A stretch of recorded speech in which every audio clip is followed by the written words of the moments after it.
नमस्कार,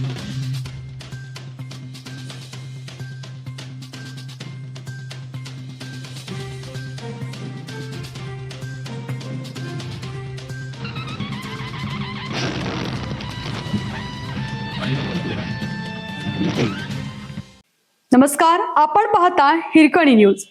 हिरकणी न्यूज प्रत्येक क्षण ताज्या घडामोडी आणि महत्त्वाच्या प्रत्येक बातमीसाठी नेहमीच.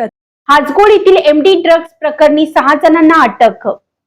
हाजगोडी तालुका चंदगड येथील एमडी ड्रग्ज कारखाना प्रकरणी अंमली पदार्थ विरोधी टास्क फोर्सने 6 जणांना अटक केली. त्यांना मंगळवारी विशेष न्यायालयात हजर केलं असता न्यायालयाने त्यांना शुक्रवारी पोलीस कोठडी सुनावली आहे. पोलीस अधीक्षक महम्मद मकानदार, अपर पोलीस अधीक्षक कृष्णात पिंगळे यांच्या पथकाने बुधवारी दिनांक 19 मुंबई येथून इरफानला अटक करून थेट चंदगड गाठलं. 6 जणांना अटक करून पुणे गाठलं.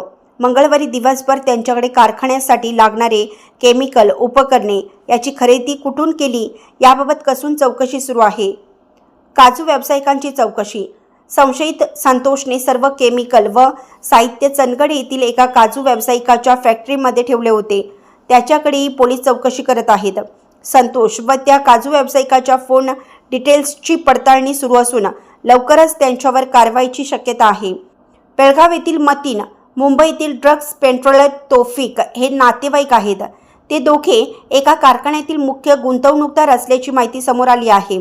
संतोषला केवळ परिसरात दहशत ठेवण्यासाठी सहभागी करून घेतलं होतं, तर पप्पूला पोल्ट्रीसाठी महिना 50,000 धंदा वाढवल्यानंतर महिन्यास 1 लाख रुपये देण्याचे ठरले होते.